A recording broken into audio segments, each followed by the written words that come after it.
So this is the first video of Project Mirror, and we are going to talk about why your brain won't let you change. All our life so far as it has definite form is but a mass of habits bearing us irresistibly toward our destiny. William James. William James was an American philosopher and psychologist, widely regarded as the father of modern psychology. He was the first to formally study the relationship between habit, identity, and human destiny. The question nobody asks is, who built the habits?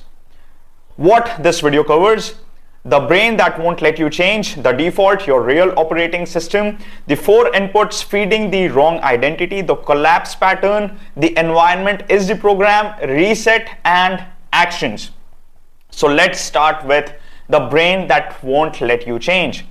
You have not failed at fitness. Your brain has succeeded at keeping you exactly where it believes you belong. Every quit, every restart, every this time is different that ended the same way. None of it was random. All of it was the brain executing a program it was given long before you walked into any gym. The program has a name in neuroscience. It is called the default mode network. And understanding it will explain more about your fitness history than any coach, any diet, or any workout plan ever has.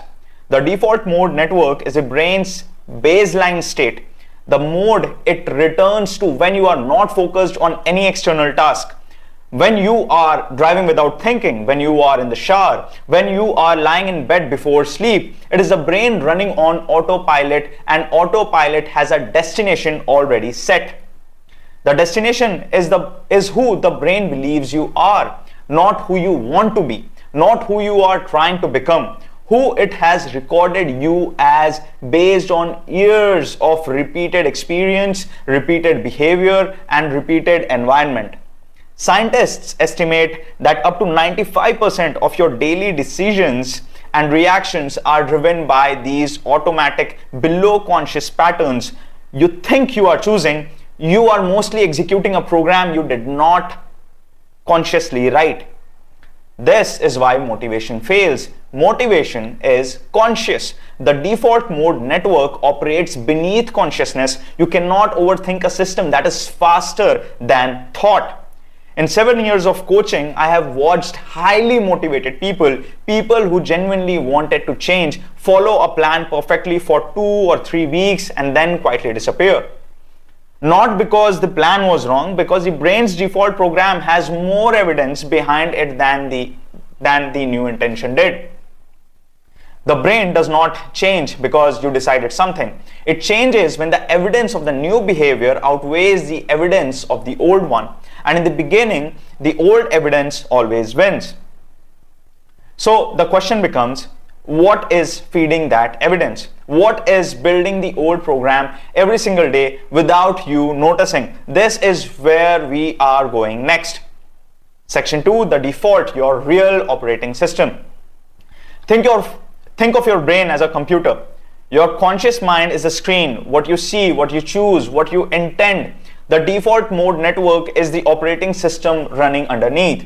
The screen looks different every day. The operating system stays the same. The operating system was built through repetition. Every behavior you repeated enough times become a pathway. Every environment you lived in long enough became a signal. Every belief you absorbed without questioning became a default instruction. Most of this programming was installed before you were old enough to question it. The household you grew up in, the relationship your family had with food, with movement, with the body, the comments made at the dinner table, the habits modeled or never modeled around you, all of it went. None of it asked your permission. This is what researchers mean when they say identity is embodied. It is not just a thought you carry in your head. It is a psychological pattern your nervous system has practiced so many times, it runs automatically, like breathing. Except it is also running in your food choices, your exercise decisions, and your response to discomfort. Here is where fitness plans consistently break down. A new program asks your brain to execute behaviors that conflict with operating system. And the operating system does not step aside politely. It generates resistance, fatigue, reasons, convincing, legitimate feeling reasons to stop. Not because you are weak, because the system is protecting its own continuity. The most telling moment in any client's journey is not when they quit. It is a specific week they quit. Almost universally, it is not week 1. It is week 3 or 4, right when the behavior starts to feel real. This is when the operating system recognizes the threats and respond. You cannot override an operating system by wanting to. You override it by changing the inputs feeding it, because the default mode network does not run on intention, it runs on environment. And that is the part nobody in the fitness industry is talking about. Not the program, the feeding, the environment feeding and program. The environment feeding the program. 4 specific inputs running every single day, building the old identity whether you notice them or not. The 4 inputs feeding the wrong identity. Your default network does not build your identity from thin air. It builds it from data, continuous daily environmental data. And if that data keeps saying the same thing, you keep becoming the same person. Input 1, your social circle. The 5 people you spend the most time with are not just company, they are data. Researched by Nicholas Christakis and James Fowler, published in the New England Journal of Medicine, found that lifestyle behaviors spread through social networks like a biological contagion, not through conversations, through normalization. What the people around you do regularly becomes what your default mode network files as normal. I have seen pattern repeat itself without exception. A client executes the plan Monday through Friday. Weekend arrives, the friend circle normalizes eating without restraint, no movement, late nights. By Sunday evening, the brain has received 2 full days of old identity data. Monday's fresh start is already fighting 5 days of counter evidence. Input 2, your household environment. The people you live with have a direct feed into your default mode network. The food that is visibly present in your kitchen, the attitude toward eating and movement that are normalized at home. Research from Cornell's Food and Brand Lab found that food visibility alone increases consumption by up to 48%, not through weakness, but through environmental prompting. For many people, this input carries something older than habit. A household where conscious eating caused conflict, where self-care was labeled selfish, where fitness was never modeled as something that belonged to people like your family. These are not just inconveniences, they are early instructions embedded in your operating system before you had any say. Input 3, weekend default behavior. The weekend is when the default mode network reveals itself most clearly. Strip away the structure of the work week, remove the external accountability, and what remains is the default. The unplanned food choices, the sedentary afternoon, the familiar comfort rituals, each one is a data point. Each one tells the operating system the old identity is still in charge. This is the input most people underestimate, because the weekend feels like a break from the program. It is not. It is the program. 2 days every week where the default mode network receives its clearest, least interrupted signal about who you actually are. Input 4, your internal monologue after a slip. What you say to yourself in the seconds after a dietary slip or a missed session is not just a thought, it is an instruction. I knew I couldn't do this. I always end up back here. Each statement is a vote. The default mode network receives it, files it, uses it as evidence in the next prediction about who you are. I started asking clients one question after every slip. Even though you knew you were going off plan, why did you keep justifying it? The answers were never about discipline. They were about a feeling. Something in them had already decided that something is the default mode network executing its most current version of who you are. And when the default mode network wins, which it almost always does in the early stages, something predictable happens next. A pattern that most people misidentify entirely, because it does not feel like a brain protecting an identity. It feels like life happening to you. The collapse pattern. When the old identity wins, the brain faces a choice. It can look inward and examine why, or it can look outward and find a reason. Look inward is threatening. Looking inward is threatening. Looking outward is fast, comfortable, and completely automatic. So the brain generates an external explanation. The program was too strict. The timing was wrong. The coach did not understand my lifestyle. Life got busy. Work got stressful. All of these explanations feel completely true because they are partially true, but they were selected by a system whose primary goal is protecting the existing identity from examination. Social psychologists call this self-serving attribution bias. When something goes wrong, the mind instinctively attributes the cause to external factors rather than internal ones. Mazzullis and colleagues, reviewing 266 studies, found this to be one of the most universal patterns in human cognition. It protects short-term self-esteem. It prevents long-term growth.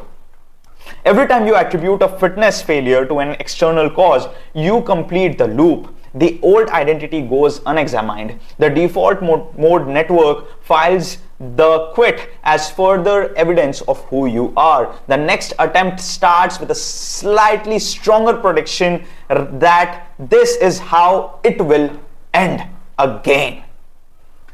This is not a character flaw. This is the brain's architecture working exactly as designed. The default mode network is not trying to harm you. It is trying to maintain continuity with the version of you it has the most evidence for.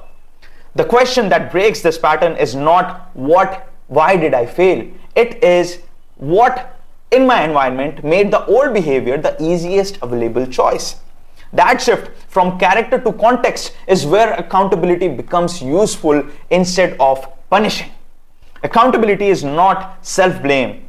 Blame says you are broken. Accountability says I am responsible for understanding what happened so I can change the inputs next time. These are completely different conversations. One closes the door, the other opens it. Once you stop fighting the collapse and start reading it as data, the real intervention becomes obvious. Not a new plan, not more willpower, a different environment, because the environment is not where the program runs. The environment is the program. Every time fitness fails, the industry's answer is change the plan, different workout, different macro split, different coach, but the plan is almost never the primary variable. The environment feeding the default mode network is the primary variable, and almost nobody changes that. You can change your program 10 times. In the friend group, the household, the weekend defaults, and the internal monologue all remain identical. The default mode network receives the same data it always has, and it produces the same identity it always has. James Clear articulated this precisely.